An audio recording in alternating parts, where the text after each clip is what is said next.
So my latest gadget, guys, is this dehumidifier, which I bought from B&Q. I think it was only about 25 or 30 quid.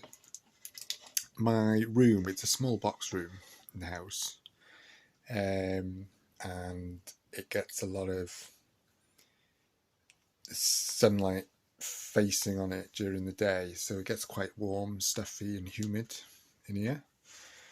So I put this in place yesterday, and during that time, well, I haven't had it on fully, so I switched it off overnight and then put it on this morning again, and then turned it off about 5 o'clock this evening, and it's drawn out this moisture, you can just see here, from the air in the bedroom.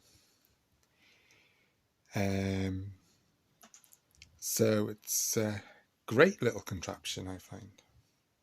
And then I can reuse this in the tank to water the plants, to put in his water bowl, and to put in the spray mister.